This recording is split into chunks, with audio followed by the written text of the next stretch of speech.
कर्पूरगौरं करुणावतारं संसारसारं भुजगेन्द्रहारं सदा वसन्तं हृदयारविन्दे भवं भवानी सहितं नमामि, भवं भवानी सहितं नमामि।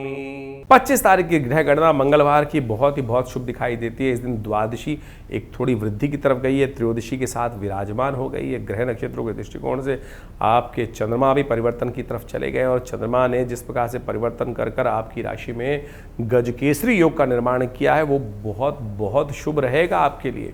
वह बंद रास्तों को खोलने का योग बनाता दिखाई दे रहा है। सही रास्ते से लाभ होने के रास्ते बनते दिखाई दे रहे हैं। गलत रास्ते पे जाने की ज़रूरत ही नहीं है, कोई तगड़म लगाने की ज़रूरत नहीं है। इस वक्त आपकी राशि में ऐसा योग बनता दिखाई दे रहा है जो आपको यश, नाम, कीर्ति सब देने के योग बहुत सुंदर रूप से बनाने के लिए ग्रहों की स्थिति को बड़ी शुभ आपके लिए बनाता दिखाई दे रहा है। मंगल थोड़े कमज़ोर जरूर चल रहे हैं। मंगल इन दिनों नीचाभिलाषी होकर आगे चलते दिखाई दे रहे हैं, तो उसके कारण से थोड़ा से कदम बढ़ाने में आपको अवश्य कहीं ना कहीं कुछ दिक्कत आती दिखाई दे रही है। तो इसलिए अपने कदमों पे ध्यान दो, प्रयास करने पे ध्यान दो। प्रयास यदि कर लोगे तो धर्मयुक्त कार्य से आपके लिए कहीं ना कहीं स्थिति बहुत शुभ होती दिखाई देगी। इस दिन आपको मंगला गौरी का विशेष तौर पर पूजन करना चाहिए। देखिए, आपकी राशि में इस वक्त भगवती गौरी का पूजन करना वैसे ही बहुत शुभ दिखाई देता है। तो आने वाले कुछ मंगल पर एक काम और करने का प्रयास करें। इन दिनों आपकी राशि के दृष्टिकोण से आपको अपने ग्रहों को थोड़ी ताकत देने की जरूरत है। हर मंगलवार पर मंगला गौरी का विशेष पूजन करने का प्रयास कीजिए। हनुमान जी के साथ में मंगला गौरी का जी का पूजन यदि आप करें तो आपकी राशि के दृष्टिकोण से बहुत शुभ योग आपके लिए आगे आने वाले समय में लाभ देने की स्थिति उत्पन्न करते दिखाई देंगे। और शास्त्रों में इसके ऊपर अनेक कथाएं वर्णित हैं, वो भी समझ लीजिए। सावन के दृष्टिकोण से यदि देखा जाए तो मंगलवार बहुत महत्वपूर्ण होता है और 25 तारीख को अंतिम मंगलवार पड़ रहा है भगवान शंकर का स्तवन करने के लिए सावन का मंगलवार। कहा जाता है कि जीवन में हम सब सुख प्राप्त करने के लिए, मनोकामनाओं को पूर्ण करने के लिए ललायित रहते हैं। भारतीय संस्कृति में ज्योतिष विज्ञान के अनुसार से ग्रह नक्षत्रों के दृष्टिकोण से भविष्य पुराण के अंदर एक बहुत दिव्य विधि लिखी है। कहा जाता है कि संसार में अपने जीवन में संतान सुख प्राप्त करने के लिए बहुत सब लोग ललायित रहते हैं कि संतान सुख प्राप्त हो, संतान सुखमय हो, जीवन कष्ट से निवृत्ति की तरफ जाए। तो कहा जाता है मंगला गौरी जी का पूजन करना चाहिए। विवाह के उपरांत यदि शास्त्र के दृष्टिकोण से पहले 5 वर्ष तक सावन के पूरे जो मंगल पड़ते हैं, सावन के जितने मंगल पड़े, उस दिन जो पति पत्नी है यदि श्रद्धा के अनुसार से, विश्वास के अनुसार से भगवान मंगला गौरी जी का व्रत करते हुए भगवान का अभिषेक यदि करें, दही के द्वारा भगवान का सुंदर अभिषेक करें, तो कहा जाता है कि घर की समस्त समृद्धि प्राप्ति करने के सुंदर योग बन जाते हैं। जिन लोगों के जीवन में ऋण छूट ही नहीं रहा है, ऋण से निवृत्ति प्राप्त हो ही नहीं रही, एक ऋण तड़ता है, दूसरा ऋण कहीं ना कहीं परेशान करने के योग जीवन में बनाता रहता है, तो इस मंगलवार के दिन, सावन के मंगलवार के दिन हमको प्रयास करना चाहिए कि भगवान के सुंदर पाठ को करें, ऋण मोचन स्तोत्र का पाठ करते हुए भगवान का सुंदर अभिषेक करें और इसी संकल्प को लेकर इच्छु रस से दही के साथ भगवान का यदि अभिषेक करने का प्रयास करें तो भगवान की कृपा से ऐसा सुंदर सुयोग बनता है। देखिए, संसार में जो कार्य होने वो संसार के अनुसार से होने। भगवान कोई निकल कर आपको चेक साइन करके नहीं दे देंगे या कोई ऐसा धन की पोटली पकड़ा नहीं देंगे, लेकिन दिव्य योग ऐसा बन सकता है कि सही दिशा, जिस दिशा में हमको लाभ होना है। आमतौर पे क्या होता है कि हम जाना नॉर्थ की तरफ है, हम कहीं ना कहीं किसी और दिशा की तरफ निकल जाते हैं। यानी हमारे जीवन में यदि शुभ हमको एक क्षेत्र से प्राप्त होना है, लेकिन हम उस दिशा में, उस द्वार पर पहुंच ही नहीं पाते हैं, वो व्यक्ति संपर्क ही नहीं कर पा सकते हैं। जब भगवान से प्रार्थना कर जाती है तो भाग्य कहीं ना कहीं हमारे द्वार को आके स्वयं खटखटाता है। ये हमने स्वयं देखा, बहुत बार देखा कि भाग्य कैसे जागता है। भाग्य ऐसे नहीं है कि भगवान त्रिशूल लेकर आपके समक्ष उपस्थित हो जाएंगे और कोई बैग आगे पकड़ा देंगे आपको, लेकिन कहीं ना कहीं स्थिति ऐसी बनेगी कि कहीं ना कहीं से घूमते हुए आप ऐसी जगह पहुंच जाएंगे, ऐसे योग बन जाएंगे, कहीं जो आपके लिए कहीं शुभ योग हो वहां पर आपको पहुंचा दिया जाएगा, उनसे संपर्क करा दिया जाएगा, चीज़ें सही दिशा में आपके लिए चलने लगेंगी, विचार सही होने लगेंगे। यही देव कृपा का प्रभाव है, इसी को देव कृपा के अनुसार से समझा जा सकता है। तो यानी आप इस बात को समझें कि ये जो मंगला गौरी का व्रत है घर की समस्त प्रकार की समृद्धि को ठीक करने वाला है। तो ऐसे में इस अंतिम मंगलवार पर भगवान शंकर का महावती गौरी के साथ व्रत रखते हुए, मंगला गौरी जी का ध्यान करते हुए, सर्व मंगल मांगल्ये शिवे सर्वार्थ साधिके शरण्ये त्र्यंबके गौरी नारायणी नमोस्तुते, इन मंत्रों का स्तवन करते हुए भगवान का सुंदर अभिषेक करें। हो सके तो सुंदरकांड का पाठ भी करें। विवेकानंद योगाश्रम में इस दिन काफ़ी बड़े कार्यक्रम रहते हैं, आप भी उसमें सम्मिलित हो सकते हैं। अपने स्थान को आरक्षित करने के लिए जो नीचे फ़ोन नंबर्स हैं उन पर संपर्क साध सकते हैं। 26 तारीख बुधवार का अवसर त्रयोदशी तिथि विद्यमान है और इस दिन ग्रहों का परिवर्तन की एक ऐसी चाल चलती दिखाई दे रही है जो आपके लिए बहुत शुभ रहेगी। शुक्र महाराज आपकी बुद्धि में विराजमान है लेकिन कमज़ोर स्थिति में चल रहे हैं और ये कमज़ोर स्थिति में चलकर बुद्धि में जो युक्ति का तरीके होते हैं वो सही समय पर आपको लाभ नहीं दे पाते हैं। लेकिन अब मंगल जो है वो चित्रा नक्षत्र में प्रवेश करके आ गए, जो शुक्र जो है चित्रा नक्षत्र में प्रवेश कर गए हैं, जो मंगल का नक्षत्र है और जिसके कारण से आपकी राशि में अब ग्रहों की स्थिति थोड़ी तक जो है डिप्लोमेसी के साथ कार्य करने में लाभ देने की योग बनाती दिखाई दे रही है। पहले जो विचार आपके मनोमस्तिष्क में सही रूप से आपको लाभ देने के लिए नहीं आ रहे थे, अब वो स्थिति काफ़ी बदलती दिखाई दे रही है। मंगल की दृष्टि कहें जो है वो शुक्र पर पड़ भी गई है और शुक्र भी मंगल के नक्षत्र में चलते दिखाई दे रहे हैं, तो ये स्थिति आपके लिए बड़ी अनुकूल बनती दिखाई दे रही। साथ में गजकेसरी योग भी बना हुआ है, तो आपको सही रास्ते पर अपने कदमों को तेज गति से आगे बढ़ाने की ज़रूरत है, तो वो आपके लिए बहुत शुभ रहेंगे। हयग्रीव जयंती है इस दिन, भगवान विष्णु का सुंदर पूजन करें। ओम नमो नारायणाय, भगवान के विष्णु के मंदिर में जाकर, भगवान कृष्ण के मंदिर में जाकर माखन मिश्री का उन्हें भोग लगाना आपके लिए बहुत बहुत शुभ रहेगा। 27 तारीख का दिन बृहस्पतिवार का दिन है, चतुर्दशी तिथि विद्यमान है। सत्य व्रत इसी दिन किया। बहुत सारे लोग बार बार प्रश्न करते हैं कि जी सत्य व्रत कब है, पूर्णिमा किस दिन पड़ेगी? तो चतुर्दशी के साथ में इस दिन पूर्णिमा का योग है, तो सत्य व्रत इसी दिन रहेगा।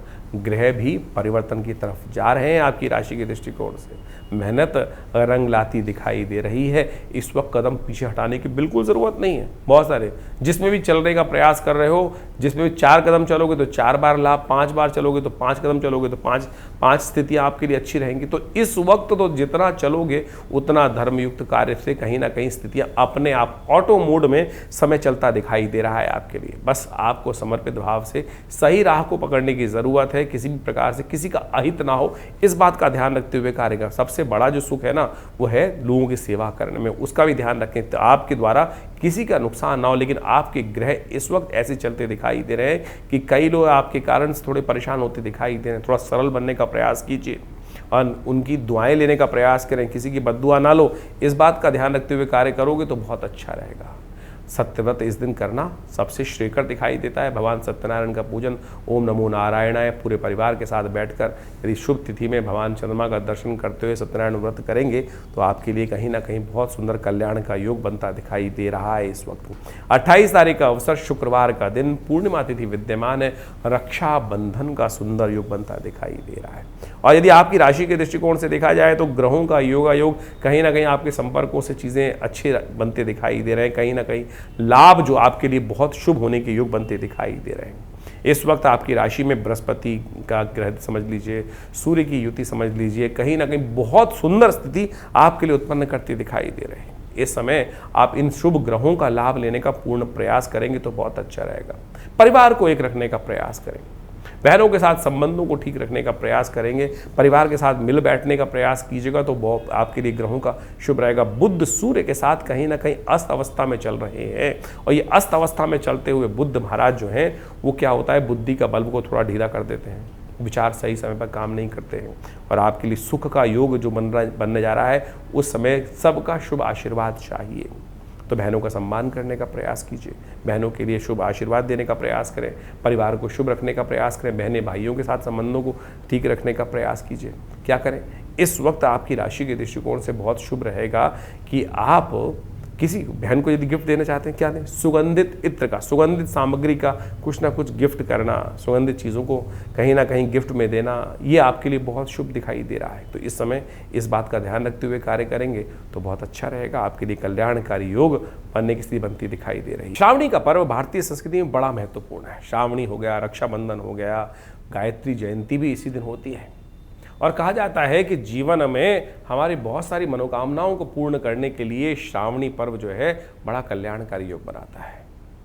आजकल केवल रक्षाबंधन के रूप में इस दिवस को केवल मना के छोड़ दिया जाता है, लेकिन भारतीय संस्कृति में इस दिन जनेऊ से परिवर्तन करने से लेकर बहुत सारे और भी कार्य भारतीय संस्कृति में किया जाता है। रक्षा सूत्र, जो ये आपको हाथ में राखी बांधने की परंपरा है, ये तो बहुत काल बाद, ये तो इसके बहुत सारे प्रमाण मिलते हैं। बहुत सारे लोगों ने केवल हुमायूं के साथ कुर्मावती की कथा के साथ जोड़कर इस कथा को केवल भाईचारे के साथ संदेश जोड़ने का प्रयास किया, लेकिन इसका कोई बहुत बड़ा औचित्य दिखाई नहीं देता। शास्त्र में अनेक प्रमाण हैं। कहा जाता है कि द्रौपदी जब वहाँ पर द्रौपदी का स्वयंवर हो रहा था, उस समय भगवान कृष्ण ने जब अपना चक्र चलाया और उस चक्र को ने वापस आके भगवान के स्थान दिया, तब भगवान की उंगली में चोट लग गई थी। तो द्रौपदी ने अपने वस्त्र को फाड़कर भगवान की उस उंगली पर रक्त से जो निकल रहा था उसको बांधने का काम किया था। शिशुपाल का जब भगवान ने वध किया तो उस समय भगवान के हाथ पर आघात हो गया था, रक्त की जो था रक्त निकलने लगा था। तो द्रौपदी उठी और भगवान के हाथ में वो अपने वस्त्र का एक टुकड़ा लेकर बांध दिया। तो भगवान ने आशीर्वाद दिया कि तुम्हारे लिए मैं ऐसे समय में इस एक एक धागे का ऋण से निवृत्त होने का योग बनाऊंगा। जब धृतराष्ट्र के उस हस्तिनापुर के उस राज्यसभा में द्रौपदी का अपमान किया गया, तो भगवान ने उस वस्त्र का अवतार लेकर उस प्रकार से, जैसे भगवान ने द्रौपदी की रक्षा के लिए जब चीरहरण का प्रयास किया गया, तब उस ऋण से निवृत्ति का योग बना। ये राखी की वास्तविक कथा भारतीय संस्कृति के अनुसार से शास्त्र में बताई गई है, लेकिन इसको तो किसी और रूप में आज की तारीख में हमारी मॉडर्न किताबों में जोड़ दिया गया है। लेकिन इससे पहले भी और भी बहुत सारे सुंदर उदाहरण उपस्थित शास्त्र में किए गए हैं। कहा जाता है कि जैन बद्धो बलि राजा, जो मंत्र है इस दिन बांधा जाता है, जैन बद्धो बलि राजा दानवेंद्र महाबला तेन त्वाम प्रतिपद्नामि रक्षे माचल माचल। भगवान भगवती लक्ष्मी इसी रक्षाबंधन के पर्व के दिन भगवान विष्णु को महाराजा बलि के यहाँ से, महाराज बलि जब जिस प्रकार भगवान के जब आशीर्वाद लिया, कहा जाता है कि जब वामन देव के रूप में भगवान अवतरित हुए और महाराज बलि बहुत बड़ा यज्ञ कर रहे थे, इंद्रासन प्राप्त करने के लिए अंतिम यज्ञ उनका चल रहा था।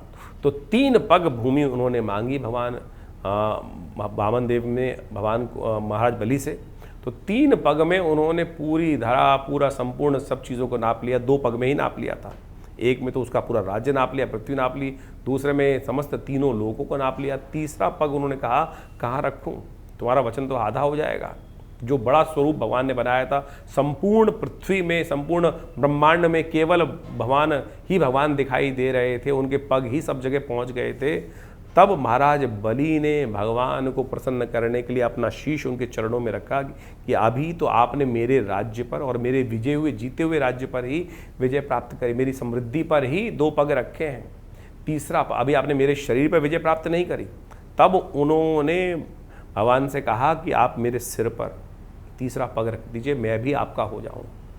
भगवान बड़े प्रसन्न हुए, तीसरा पग उन्होंने महाराज बलि के सिर पे रखा।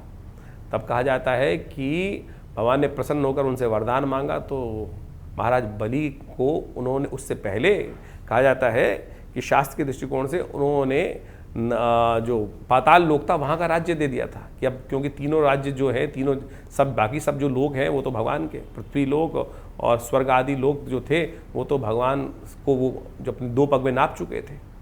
तो पाताल लोक में जाके राज्य करने को उनको अमरता का वरदान प्राप्त हो गया कि हमारे यहाँ जो शास्त्र में मंत्र आया है अष्ट चिरंजीवी का, अश्वत्थामा बलिर्व्यासो हनुमानश्च विभीषणा, तो महाराज बलि उस दिन से अमर हो गए भगवान के आशीर्वाद से और पाताल में जाके राज्य करने लगे। तब उन्होंने एक आशीर्वाद भगवान से मांगा कि मैं जब भी सुबह प्रातः उठूं तो आपके दर्शन सबसे पहले करूं। तो कहा जाता है भगवान विष्णु उस दिन से महाराजा बलि के द्वारपाल बन गए। द्वारपाल बन गए तो वहाँ क्षीर सागर के अंदर भगवती महालक्ष्मी के साथ वो विराज सकते नहीं थे। तब कहा जाता है महालक्ष्मी ने जाकर महाराज बलि को रक्षा सूत्र बांधा, राखी बांधी, और उसके स्वरूप में उसके जब बहन जो है भाई को कुछ रक्षा सूत्र बांधती है तो भाई कुछ देने की परंपरा है। तो महाराज बलि ने पूछा भगवती आपको क्या दूं? तब भगवती वरदान स्वरूप उस जो रिटर्न गिफ्ट जिसको कहा जाता है उस रूप में भगवान को वापस मांग लाई।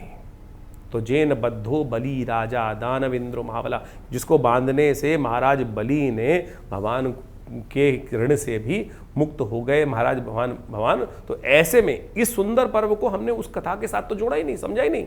लेकिन आज किताबों में जिस पिछले 60-70 सालों में हमको केवल कूर्मावती और हुमायूं की कहानी सुनाकर ये कुछ और ही कथा बना दी गई और लोकाचार के तौर पे इस त्यौहार को बना दिया गया। अनादिकाल से इस शास्त्र में हमारे शास्त्रों में इस त्यौहार का वर्णन है।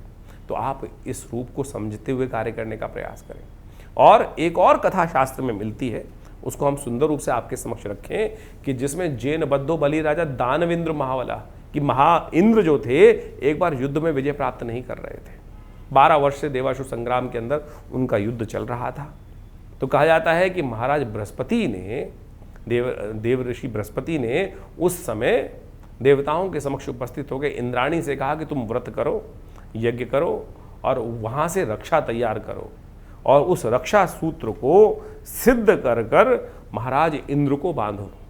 ये रक्षा सूत्र इंद्राणी ने इंद्र को बांधी और उसके प्रताप से इंद्र जो थे वो युद्ध में विजय हुए। देवासुर संग्राम के अंदर इंद्र विजय को प्राप्त किए। यदि आपके जीवन में मुकदमे चल रहे हैं, कष्ट चल रहा है, लगातार कोई विजय प्राप्त नहीं हो रही है, तो षोडशोपचार पूजन से सिद्ध करी हुई ये रक्षा आपको बांधनी चाहिए। मुकदमों में विजय प्राप्त करने के लिए, जीवन में विजय प्राप्त करने के लिए इस रक्षाबंधन के अवसर पर सुंदर सिद्ध करी हुई ये रक्षा को बांधने का आप प्रयास करें। देखिएगा विजय युग बनने के योग बनेंगे, कष्ट निवृत्ति का कहीं ना कहीं योग बनेगा। 29 तारीख ग्रहों नक्षत्रों के दृष्टिकोण से यदि देखें, शनिवार का अवसर है, भाद्रपद मास आरंभ हो रहा है। प्रतिपदा तिथि के साथ भाद्रपद बिना किसी स्थिति के क्षय हुए नव मास आरंभ होता दिखाई दे रहा है। ग्रह परिवर्तन की तरफ तेज गति से चल रहे हैं और ये परिवर्तन आपकी राशि में यदि देखा जाए तो कई अच्छे योगों को सामने लाता दिखाई देगा।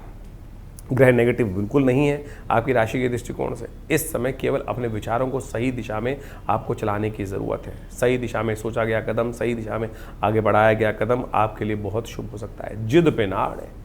शनि इन दिनों आपकी राशि में जहाँ चल रहा है कि थोड़ा सा कहीं ना कहीं कई मामलों में थोड़ा फंसी बनाता दिखाई दे रहा है आपको, तो थोड़ा फंसनेस की जो स्थिति है उसको थोड़ा ठीक करने का प्रयास करेंगे तो अच्छा रहेगा। शाम थोड़ी सी आपको अपने आप को बैलेंस करनी पड़ेगी। गलत लोगों की संगत में बिल्कुल ना बैठे। शनिवार का अवसर है, ऐसे में शनि को मनाने के लिए आपकी राशि के दृष्टिकोण से अवश्य भगवान थोड़ा तिल का दान, काली चीज़ों का दान करना आपके लिए बहुत शुभ रहेगा। 29 तारीख को अगस्त जो है वो उदय हो रहा है। तुलसी बाबा ने लिखा है उदित अगस्त पंथ जल शोषा। और हमारी राशि के ज्योतिष के दृष्टिकोण से इस दिन जो है वो भाद्रपद का जो महीना जब आरंभ के साथ में ये अगस्त जो तारा उदय हो जाता है तो वर्षा ऋतु का प्रकोप जो है वो कहीं उत्तर भारत में धीरे धीरे कम होना शुरू हो जाता है। जल जो है बरसता है लेकिन बह जाता है, लेकिन रास्ते खुलने शुरू हो जाते हैं। भारतीय संस्कृति में इसको कहा जाता है अगस्त तारा उदय हो गया है। अगस्त तारा उदय होने के बाद से रास्ते धीरे धीरे खुलने शुरू हो जाते हैं और जो यात्राएं हैं धीरे धीरे आरंभ हो जाती है। चतुर्मास तो जाके समाप्त होगा देवउठनी एकादशी के आसपास, लेकिन उससे पहले अगस्त तारा उदय होने के कारण से आवश्यक यात्राएं धीरे धीरे शुरू होने की तरफ चली जाती है। शनिवार का सुंदर अवसर पड़ रहा है और ऐसे में आपकी राशि के दृष्टिकोण से जो परिवर्तन का योग चल रहा है, शनि महाराज इन दिनों बड़ी विचित्र स्थिति में चलते दिखाई दे रहे हैं, उनको ठीक करना बहुत ज़रूरी है। तो ऐसे में भाद्रपद मास में सुंदर रूप से भगवान शंकर का तेलाभिषेक किसी भी रूप में किया जाए तो वो समस्त कष्टों को दूर करने के, शनि को ठीक करने के कहीं ना कहीं उपाय अवश्य बनाते। तिल के तेल को ही तेल कहते हैं। सरसों के तेल को सार्पिश कहा जाता है। तो तिल के तेल के द्वारा भगवान शंकर का अभिषेक करने से इस भाद्रपद की प्रतिपदा के दिन शनिवार जब पड़ रहा है तो ऐसे शुभ योग में तिल के तेल का उपयोग करते हुए भगवान का अभिषेक करने का प्रयास कीजिए। कष्ट निवृत्ति का सुंदर योग बनेगा। 30 तारीख के दिन यदि वृषभ राशि वालों के लिए ग्रहों का योग देखा जाए तो रविवार के दिन कैसे बन रहे हैं वो समझ लीजिए। रविवार का दिवस है, द्वितीया तिथि विद्यमान है भाद्रपद मास की, और ऐसे में ग्रहों ने जो योग आपके लिए बनाया है वो थोड़ा सा कहीं ना कहीं ऐसा बन रहा है कि गलत लोगों की संगत परेशान कर सकती है। सही लोगों की संगत में रहने का प्रयास करें। जो गलत लोगों की संगत में कहीं ना कहीं बैठोगे तो आपके लिए कहीं ना कहीं जाल बुनता दिखाई देगा। गलत लोग कहीं ना कहीं फंसाने के लिए आपके लिए कुछ योग बनाते दिखाई दे रहे हैं, उनसे दूर रहें। जो पहले भी डस चुके हैं वो आगे भी डसने का कहीं ना कहीं कार्य कर सकते हैं। इस बात को आपको अच्छे से समझ लेना चाहिए। ये जो योग है इस वक्त गलत जाल में बुद्धि जो है फंसती दिखाई दे रही है। इस समय आपको अपनी बुद्धि को थोड़ा बल देने की ज़रूरत है। रविवार का अवसर है, सूर्य के साथ बैठे हुए बुध कहीं ना कहीं क्षीण अवस्था में चल रहे हैं, तो भगवान सूर्य को जल दीजिए, गायत्री का पाठ कीजिए, किसी देवस्थल में जाकर कुछ पूजन वगैरह करें तो आपके लिए अच्छा रहेगा। गुस्से को कंट्रोल करने का प्रयास करें। ग्रहों का योगायोग इस वक्त संपूर्ण रूप से एक ही बात दिखाई देता है कि छोटी छोटी बातों में कई बार अंदर बैठे हुए मन में पारा कई बार पार कर जाता है। उस पारे को कंट्रोल करने का प्रयास कीजिए। ये सूर्य का उपाय ये आपके लिए बहुत ज़रूरी है। इस वक्त 31 तारीख का दिन सोमवार, तृतीया तिथि विद्यमान है, ग्रह नक्षत्र परिवर्तन की तरफ जा रहे हैं। दिन में जो किया गया प्रयास है कहीं शाम को थोड़ा परेशान कर सकता है। स्वास्थ्य पर ग्रहों का योग थोड़ा भारी पड़ता दिखाई दे रहा है। इस समय जो भी बुद्धि से कार्य कर रहे हैं इस बात का ध्यान रखते हुए कार्य करें कि आपके लिए जन सेवा पहले होनी चाहिए। घर वालों के साथ अपने संबंधों को ठीक रखने का प्रयास करें। अपने घर वालों का, अपने मित्रों का पहले सोचने का प्रयास कीजिए। बाहर वालों के साथ संबंध ठीक बाद में कर लीजिएगा, पहले घर वालों की खुशी ज़्यादा ज़रूरी है। इस बात को समझते हुए कार्य करने की ज़रूरत है। कजली तृतीया है ये। इस दिन कहा जाता है कि भगवान के आशीर्वाद से समस्त कार्य ठीक हो जाते हैं। भगवती के मंदिर में जाकर आप इस समय में लाल वस्त्र भगवती की दुर्गा को अर्पित करने का प्रयास करेंगे तो आपके लिए भाग्य को उदय करने के योग अच्छे बनेंगे। सावन के सुंदर अवसर पर ज्योतिष की ग्रह गणना आपने समझी। हर रोज़ ग्रहों का परिवर्तन जिस प्रकार से होता है वो कुछ ना कुछ हमारे जीवन में परिवर्तन लाने का प्रयास करता है, कुछ ना कुछ परिवर्तनों का योग बनाता है और उन परिवर्तनों का प्रभाव जीवन में पड़ता है, चाहे जड़ हो चाहे चेतन। और उन्हीं प्रभावों को यदि हम अपने कर्मानुसार उसको समझने का प्रयास करें, उसमें परिवर्तन लाने का प्रयास करें तो हम अपने जीवन में समस्त प्रकार के कष्टों का निवारण कर सकते हैं। देखिए एक बात समझें, शास्त्रों में वर्णित है बड़े भाग्य मानुष तन पावा। बड़े भाग्य से मानुष तन मिलता है और फिर पता नहीं कितने कितने जन्मों के पश्चाताप के बाद, कितने कितने कर्मों के अनुसार से शुभ कर्म करने के बाद हम इस जन्म को प्राप्त करते हैं। लेकिन उसमें आकर भी यदि हर क्षण को हम व्यर्थ गवाते चले जा रहे हैं तो फिर हम वास्तविक मनुष्य जन्म का महत्व ही गवाते चले जा रहे हैं। एक एक क्षण, एक एक पल, एक एक जो भी जीवन में घड़ी है वो बहुत महत्वपूर्ण है। बड़ी मुश्किल से आदमी को पूरा मिलाकर कितने दिन जीने को मिलता है। भारतीय संस्कृति में जीवित शरदाम शरदा की बात की जाती है, 100 वर्ष परिपूर्ण मान ली जाए। यदि 100 वर्ष की गणना देखो तो ज़्यादा से ज़्यादा 36,000 दिन व्यक्ति जीवन जीता है और उसमें से हम कितने दिन व्यर्थ निकाल देते हैं, कितना कहीं फालतू की बातों में निकाल देते हैं। तो आए थे हरि भजन को ओटन लगे कपास, यानी हम कहीं ना कहीं अपने जीवन के वास्तविक लक्ष्य को भूल जाते हैं। हम इस जीवन के वास्तविक लक्ष्य को समझें और समय का सदुपयोग करने का प्रयास करें। ज्योतिष विज्ञान का सृजन इसीलिए शास्त्रों के अनुसार से किया गया है मुख्य, जिससे लोग अपने समय को पहचान सके, समय के अनुसार से जो कष्ट है उसका निवारण करने का मार्ग पहले ही निकाल सकें। इसलिए भारतीय ज्योतिष विज्ञान को अध्यात्म विज्ञान के साथ जोड़ा गया। हमारा पंचांग, हमारे पौराणिक कथाएं जितनी भी हैं वो हमारा इतिहास है, वो टेस्टिमनीज हैं, वो वास्तविक तौर पर उसको हमें रहस्य समझना चाहिए। आमतौर पे ज्योतिष की जो गणनाएं हैं वो प्रत्यक्ष रूप से आपके जीवन में घटने वाली घटनाओं से आपको अवगत करा देती है, लेकिन उस भार से कैसे बचे जो हमारे कर्म के अनुसार से हमारे साथ जुड़ जाता है। शास्त्र कहता है अवश्यमेव भुक्तव्यम कृतम कर्म शुभाशुभम।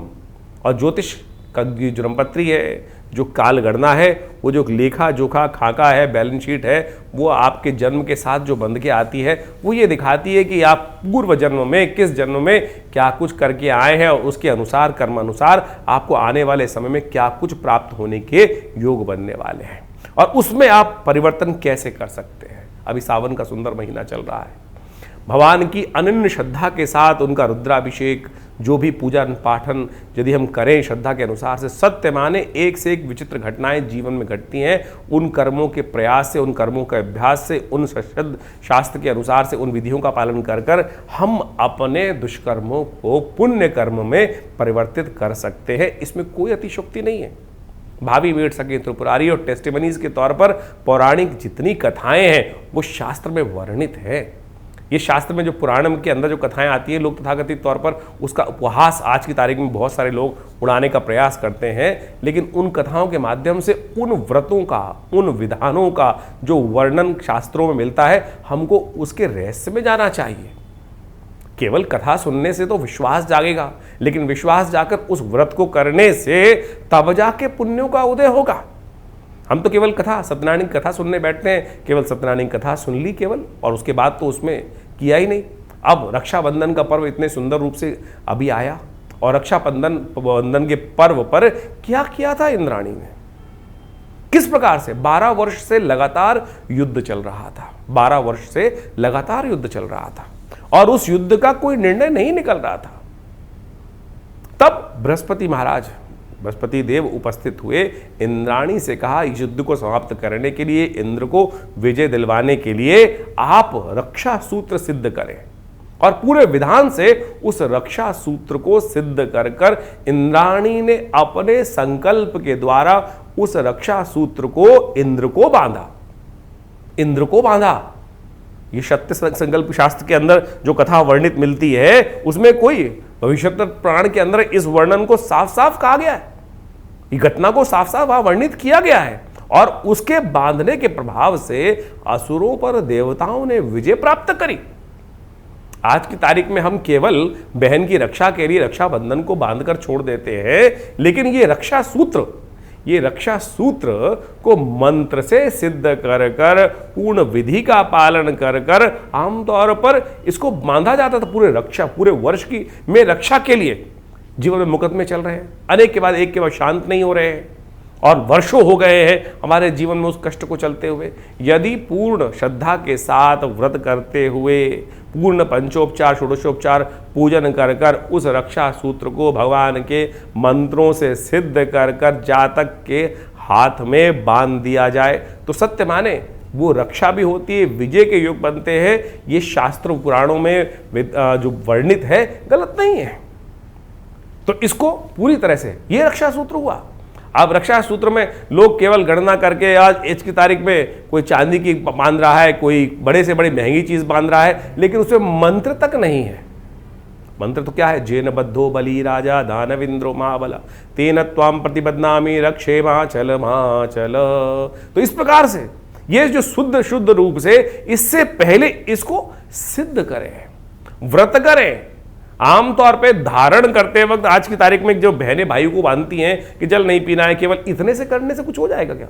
उससे पहले पूजा पाठ कर कर उसको सिद्ध करके, वो तो सामने ही प्लास्टिक से खोल कर निकाल कर और फिर धागा बांध दिया जाता है। धागा रक्षा सूत्र नहीं है। और तो और आज की तारीख में राखी आ गई है, राखी के नाम से चाइना से बनी हुई चीजें। लेकिन शास्त्र में जो वर्णित तरीके हैं रक्षा सूत्र को बांधने से, पुराने व्यवस्था में आज भी बहुत सारे चलते हैं। ब्राह्मण अपने यजमानों को पूरे वर्ष के लिए, राजाओं को, बड़े लोगों को कष्ट से निवारण करने के लिए, जीवन में समस्याओं को दूर करने के लिए उस मंत्र से सिद्ध कर कर उस रेशमी धागे को, जिसके अंदर केसर हो, सुपारी हो, दूर्वा हो, सिंदूर हो, अक्षत हो, इन 5 चीजों का समाविष्ट कर कर उसके साथ में बांध कर वो रक्षा बांधी जाती है, तब जाकर वो कल्याण का योग बनता है। लेकिन अब केवल परंपरा रह गई, लेकिन वो मंत्र का जो चमत्कार था, पूजा विधि का जो चमत्कार था, वो धीरे धीरे लोग, क्योंकि विश्वास नहीं है, पद्धति नहीं है, तो इसलिए उस पद्धति को सही से समझ के करने का प्रयास करेंगे तो बिल्कुल। आज मंदिर में जाते हैं, पंडित जी से कहते हैं रक्षा बांध दीजिए, लेकिन रक्षा बांधने के बाद क्या होता है? रक्षा बांधने के बाद आप शौच गए, शौच जाने के बाद किसी के सूतक काल में भी चले गए, तो वो सूतक जो बंधा हुआ धागा है वो तो निस्तेज हो गया, अब सूतक वाली जगह में जाकर शौच के अपवित्र हाथों से आप उसी को आपने धो लिया, उसको धारण कर लिया, तो फिर वो पूजा पाठ वाली चीजें, इसी प्रकार से अंगूठी इत्यादि भी जो आपने धारण कर रखी है, नहीं तो शौच इत्यादि में जाकर अंगूठी उतरती नहीं किसी की, और फिर वो उसी से अशुद्ध हो जाती है। अब मंत्र से सिद्ध करी हुई कोई अंगूठी होगी, कोई सूत्र होगा, तो फिर वो कहाँ पवित्रता का कार्य कर पाएगा? इसका पूरा विधान शास्त्र में वर्णित है, पवित्रता के साथ चलता है, और सूतक का ध्यान करते हुए, अपवित्रता से बचते हुए तब इन पूजा पाठों की चीज़ों को यदि उपयोग करने का प्रयास करेंगे तो फिर वो चमत्कार वास्तविक तौर पर दिखाने का सुंदर सुयोग बनाती है। तो इस रक्षाबंधन इत्यादि जितने पर्व हैं, इन सब के अंदर जो जो चीज़ वर्णित है, तो आप उनका शुद्ध रूप से कार्य करने का प्रयास करें। जीवन में अनेक समस्याओं को दूर करने के लिए शास्त्र में अनेक उपाय समय समय पर शास्त्रों में, पुराणों में वर्णित है, उन पर आवश्यकता है सही से शोध करने की। हमने बहुत सारे कार्य इस समय में विवेकानंद योगाश्रम में लगातार इस चैनल के माध्यम से भी आपको अवगत कराते रहते हैं, और बहुत सारी पुस्तकें इन सब चीज़ों में आश्रम की द्वार की तरफ से प्रकाशित की गई है। वो समय समय पर आपको हम दिखाते भी रहते हैं, बहुत सारे मुद्रा विज्ञान पर, बहुत सारे और विषयों पर, जैसे ये क्या, क्यों, कैसे और कब, और इसके साथ ही चमत्कारी योग मुद्राओं के द्वारा कैसे विभिन्न रोग ठीक कर सकते हैं, ये हम आपको कई बार मुद्राओं के माध्यम से बताते हैं। जैसे कान में दर्द है, ये शून्य मुद्रा 3 मिनट करके तो देखिए, कान में होने वाली जो यहाँ तक की जो आवाज़ भी है, टेनाइटिस जैसे रोग भी इस मुद्रा के अभ्यास से ठीक हो जाते हैं। हृदय रोग के लिए ये मृत संजीवनी मुद्रा, किसी को नींद नहीं आती, इंसोम्निया है, स्ट्रेस है, बहुत सारी बीमारी, उसके लिए ज्ञान मुद्रा। ये छोटी छोटी मुद्राओं का अभ्यास यदि आप नित्यपति करें तो इसके ऊपर भी बहुत सारी पुस्तकें बहुत समय से प्रकाशित आश्रम से की जा रही हैं। सपने आते हैं आपको, सपनों के बारे में लोग इतना भयग्रस्त हो जाते हैं कि पता नहीं सपनों में देख लिया तो क्या उसका प्रभाव होगा। कई तो ऐसे फ़ोन आते हैं कि दिन में साहब ऐसा जलता हुआ देख लिया, ऐसा कुछ और देख लिया। दिन में सपनों का क्या औचित्य भी है कोई? तो उसके लिए उन समस्त प्रश्नों का निवारण करने के लिए किस स्वप्न का क्या प्रभाव होगा, उस दुष्स्वप्न को दूर करने के लिए किस प्रकार से कार्य किया जाए, तो क्या कहते हैं सपने, ऐसी पुस्तक का प्रकाशन आश्रम की तरफ से किया गया है। इसके अलावा ऐसी बहुत सारी करीब 50 की पुस्तकें आश्रम की तरफ से प्रकाशित की गई हैं। पूरा हॉस्पिटल है जो योग, प्राकृतिक चिकित्सा, आयुर्वेद के क्षेत्र में कार्य कर रहा है। नित्यपति आश्रम पे 8 घंटे यज्ञ चलता है।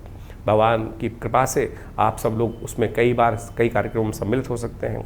हर रविवार को सुबह वाले कार्यक्रम में, मंगलवार को शाम को सुंदरकांड के अंदर, और नित्यपति विभिन्न कार्यक्रमों में जो समय समय पर चलते हैं उसका निमंत्रण हम आपको देते ही रहते हैं। तो वास्तविक तौर पर हमारे शास्त्रों की वैज्ञानिक विधियों को समझने का प्रयास करें। अब महामृत्युंजय मंत्र के बारे में ऐसी भ्रांति पूरे संसार में हो गई है। बहुत सारे लोगों से पूछो, आप लोग जन्मपत्री दिखाते हैं, कई बार हम पूछ लेते हैं भैया कौन से मंत्र का जप कर रहे हो, तो कोई बताता है महामृत्युंजय मंत्र का जप करें, कई कहते हैं सुनाओ। तो जब वो सुनाते हैं तो वो कोई भी मंत्र जिस प्रकार से बोल दिया जाता है, अशुद्ध कैसे करेगा काम? मंत्र वास्तविक तौर पर तभी कार्य करेगा जब उसका शुद्ध उच्चारण हो। आमतौर पे जो महामृत्युंजय मंत्र के नाम पर त्र्यंबकम यजामहे सुगंधिम पुष्टिवर्धनम, इसी को कह के सुना देते, बोले महामृत्युंजय मंत्र हो गया है। ये मृत्युंजय मंत्र है, त्र्यंबकम यजामहे सुगंधिम पुष्टिवर्धनम। ये यजुर्वेद के संहिता के अंतर्गत आया मंत्र है। इसका जो महामृत्युंजय है वो वशिष्ठ जी के द्वारा बनाया गया है। फिर वो कैसे कार्य करेंगे? गायत्री मंत्र तक तो लोग अशुद्ध उच्चारण करते हैं। मंत्र का उच्चारण, जिह्वा का व्यापार जब तक शुद्ध नहीं होगा, सही नहीं होगा, विधि का पालन नहीं होगा, तब तक ये मंत्र अपना चमत्कार कैसे दिखाएंगे? कोशिशें करें इन समस्त विधियों को सही से समझें और पवित्रता का ध्यान रखें। जो हमारे शास्त्र में वर्णित चीज़ें हैं कहीं कपोल कल्पित नहीं है, कहीं अतिशयोक्ति नहीं बताई गई है, लेकिन यदि पूर्ण विधि का पालन किया जाए तभी वो कार्य करके दिखा सकते हैं, नहीं तो वो कार्य नहीं होगा।